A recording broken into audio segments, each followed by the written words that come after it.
Good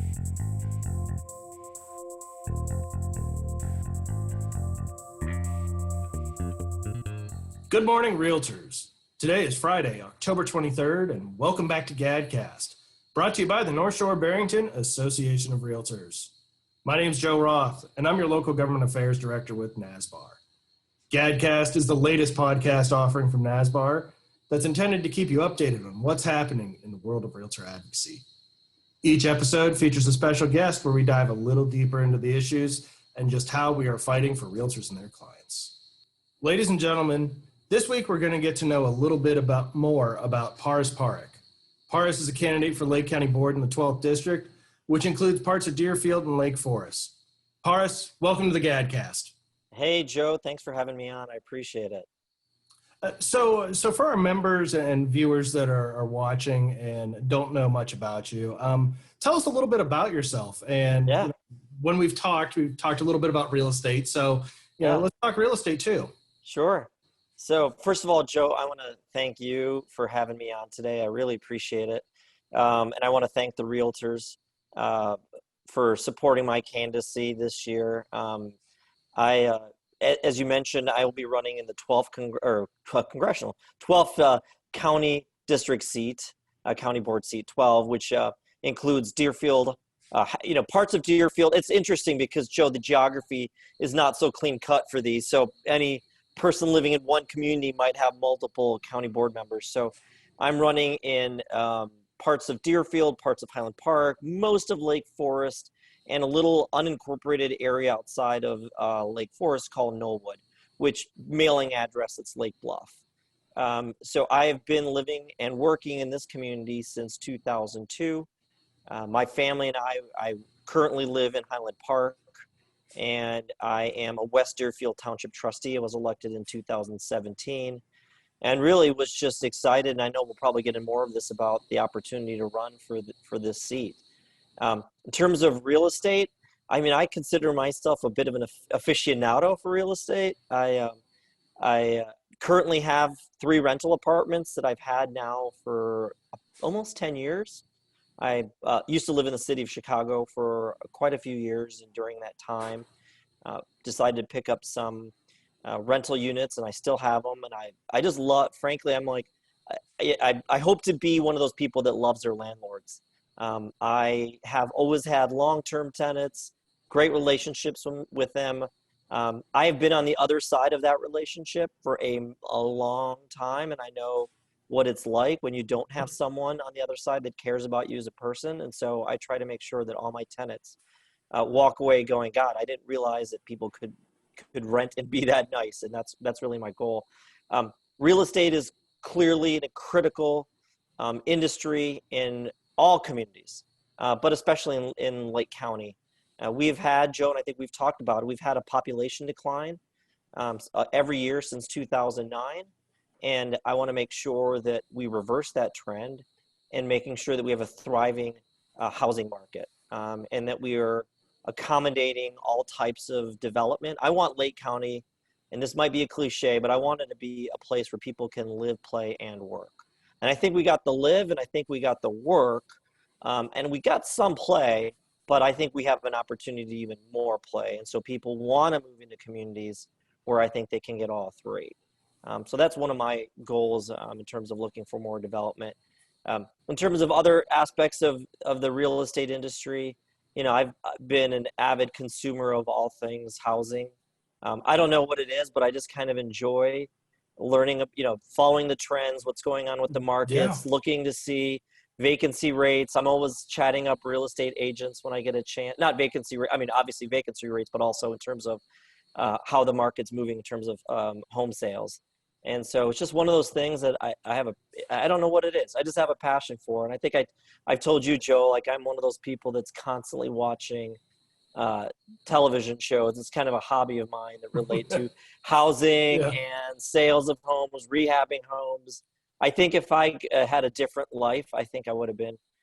So I currently work in the biopharmaceutical industry, but if things had been different perhaps in life, I would have been in real estate. If things had been different in my life, probably in some aspect of it, whether it be in development or an attorney, but, I just find that stuff very interesting. So I'll stop there. No, I know I've answered more than your question. no, but that's great insights, and I think you hit on something very key as a housing provider, and that is, we often deal with the stereotype of a landlord, the Mr. Monopoly kind of thing, right? Yeah. The reality is, and I work with so many housing providers along the North Shore, and the vast majority of my experience have been exactly what you just articulated.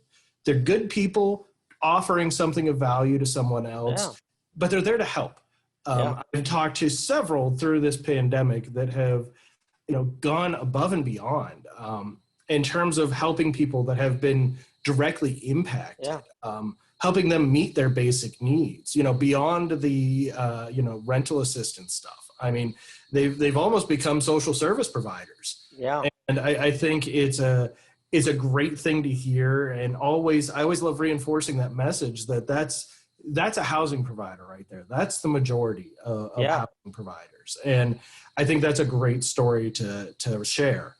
But just real quick on that, Joe, you make a good point. And I've not actually told this to anyone, but when it first started happening in March and April, I reached out to all my tenants and asked if they were in a situation that was making it hard for them to be able to pay the rent. Two of the three people that rent for me said they did not have any trouble. They appreciated it, but they said their jobs were secure. They were okay right now. One wasn't. And so I went and reduced her rent on my own, just saying, hey, if you might be losing your job, or, because it's just not losing your job. It's you might be losing your job. And if you might be losing your job, you need to be thinking about things very differently. And I wanted to make the rent something that she wasn't also going to be stressed out about, because there's enough stressors already going on. So, I bring that up because, like you said, I want to be people to recognize that landlords we're also people. I mean, they're your neighbors, right? I mean, I'm just a regular guy, but I'm also a landlord, and providing housing and making sure that people have great places to call home. I think a lot of landlords, right? I mean, it's clearly an opportunity for business, but it's a person-to-person interaction. And I've had one tenant now for many, many years, that I consider more a friend than anything else at this point. No, that's spot on. Great stuff. And so you started getting into this a little bit here, but Lake County Board candidate. What sparked your interest there? Why Lake County Board? What do you see? What do you want to do? Yeah, it's a great question. I'll be honest, a lot of folks I talk to don't know what Lake County Board is.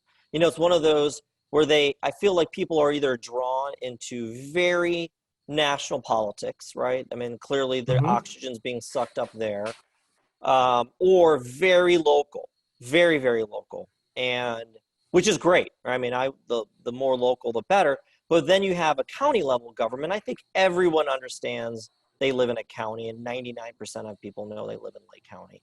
But they don't know what the county does, because it's kind of in that middle layer. What does the county do or not do? It does a lot, right? The county government is 2,500 employees, over 20 functions of government, everything from the forest preserves, the sheriff's office, the clerk, right? Marriage certificates, everything you can think of, the public health department, public health centers. That is the county government. Infrastructure projects, right? They are worked on with your state officials, but it's really the county that's really looking at the most local level of what they want to fund. Stormwater management.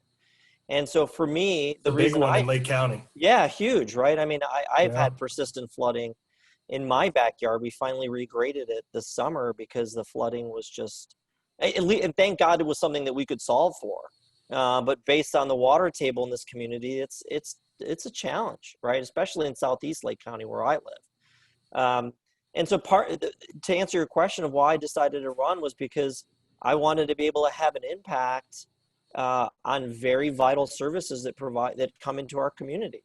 It's over a $550 million budget. It's not small. and has a huge impact across the county. And also, as I mentioned, one of my biggest concerns is that we're shrinking. We have lost population every single year in 11 straight years.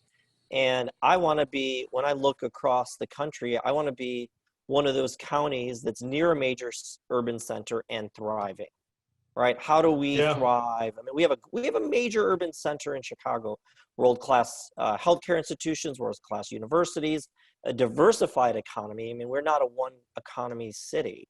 And so Chicago has so many positives that how do we make sure that Lake County, now, without question, Joe, we have issues structurally at the state level. There's no question.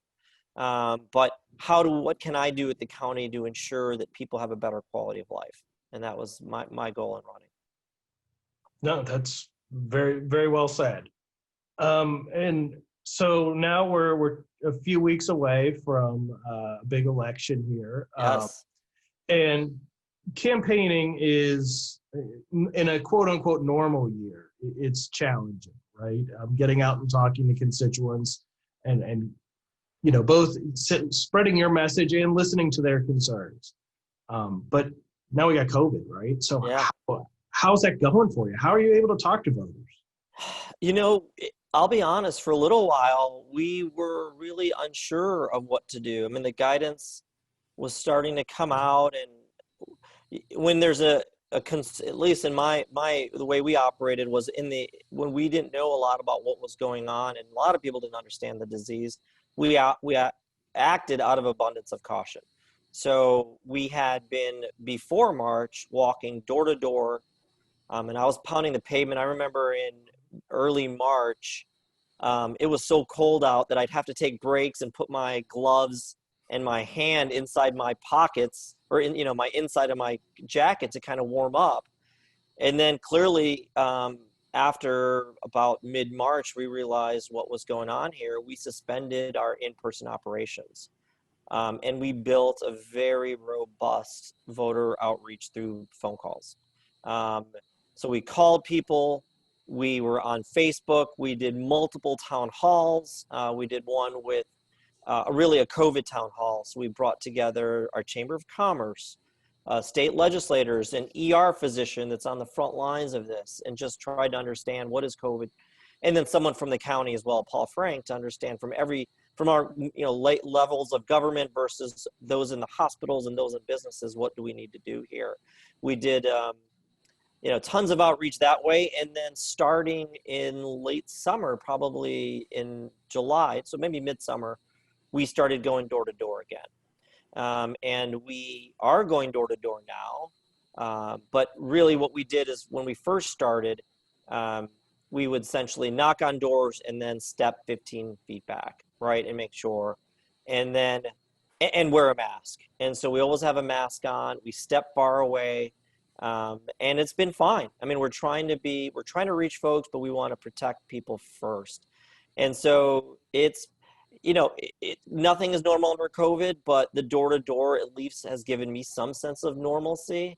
And I think when I connect with people in person, I think people, can really see me and see that, hey, this guy understands who our issues are, is a neighbor, right? He looks, either I know him or I know a friend of his, or he lives down the street, or one community over. And I think that really helps that relationship building that we've done. And so we're excited. I mean, we're exactly 2 weeks out, and we feel really good about where we are.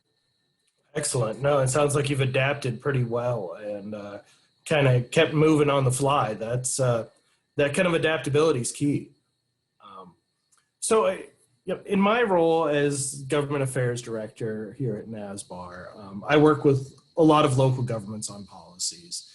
And I found that a lot of the issues that I'm dealing with kind of go back to the world of unintended consequences. Yeah.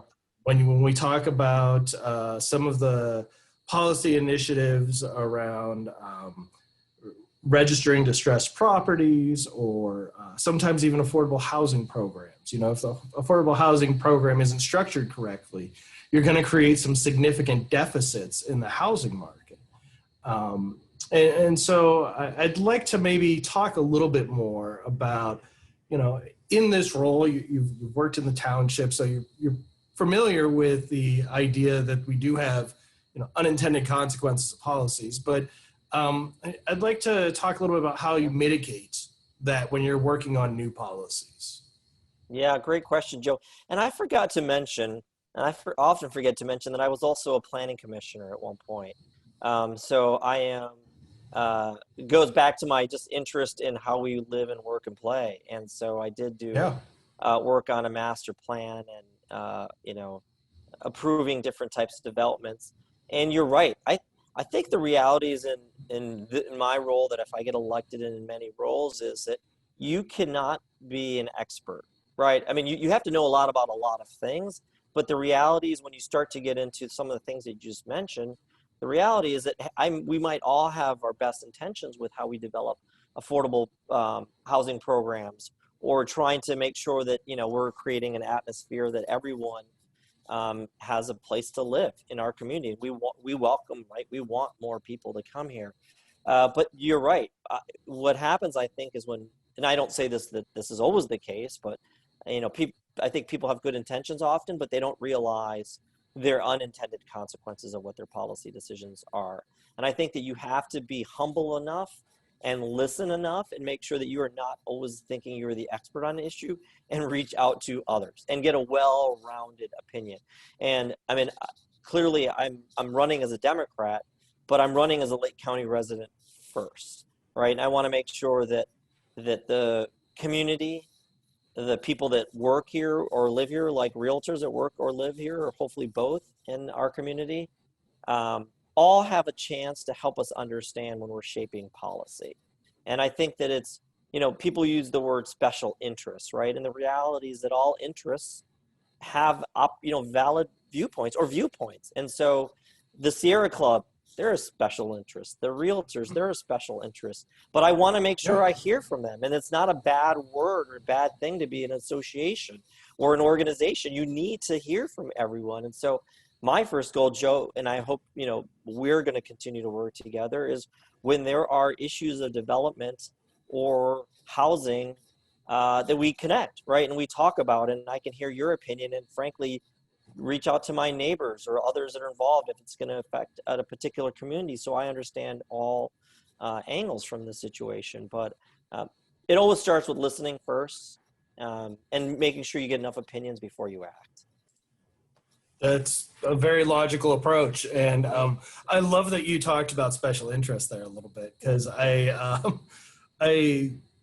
somebody once told me everybody hates lobbyists except for their own.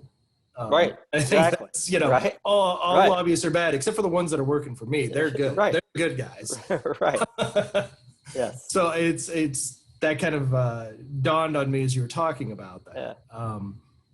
So going back to one of the things you and I have talked a bit about, and you've alluded to here, is economic development in Lake County. Can you talk a little bit more about some of your ideas with that economic development concept in Lake County? Yeah, Joe. So as I mentioned, that we've had not only people living, but we've also had jobs leaving the community. So since 2016, we've had a net loss of 3,000 jobs. And mind you that we've had job loss and population loss in the longest post-war economic boom. I think from 2008 to 2020, we had all of those years continuously running growth in GDP. But Lake County has felt stagnant to me. We have several large employers, one that I used to work at, Abbott. Now it's split into two companies, Abbott and AbbVie. They have a high number of employees in this community, but we've lost many. Takeda has moved out. Walgreens has closed their operations or reduced their headcount here. I've not seen a lot of big or small companies moving in. And so the county has to create an environment that companies that are already here want to build their operations here, or that we're creating a favorable climate. Now, the reality, though, is I was in a lecture once with the mayor of Omaha, and he was talking about economic development in his city. And not to get into a long-winded story, but they had a prospective employer, large employer moving in. And the reason they decided not to move into that town was because of they didn't find it a place where they could have what I said before, live, work, and play.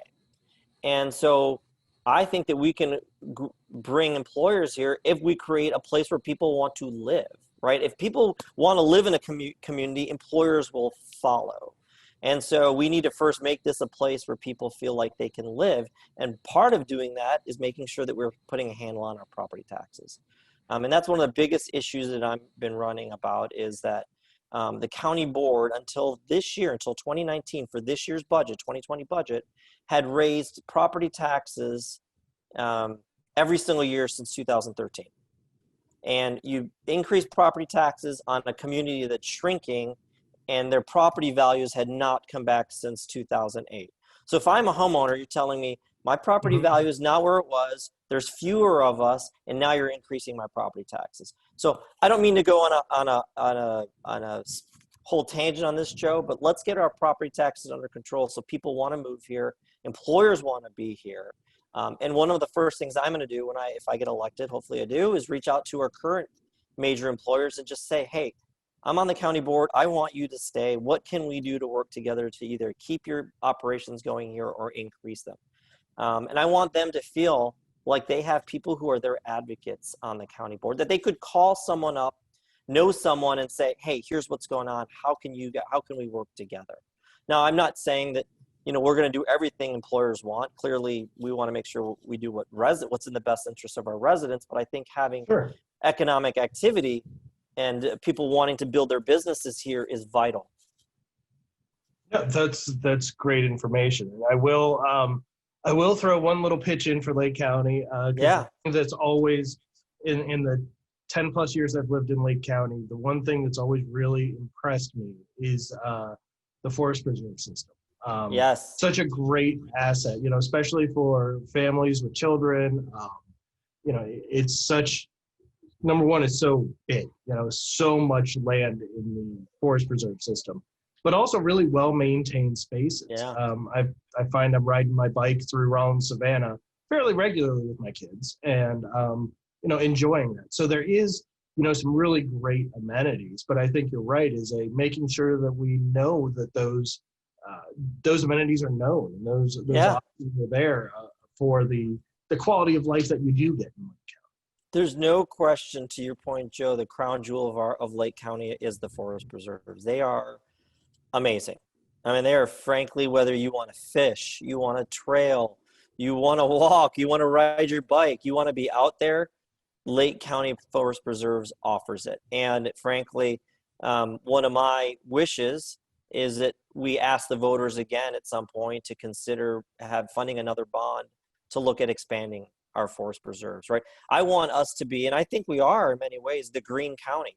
Can we make ourselves even more green and have even more wooded areas? And frankly, given our storms and persistent severe weather, we need to increase our wetlands, right? We need to be able to have natural places, and forest preserves are an excellent source of soaking up water, but still, having land for development. We want that, of course, but we want to also have it with fantastic green spaces. Excellent. Paras, any closing thoughts before we wrap up here?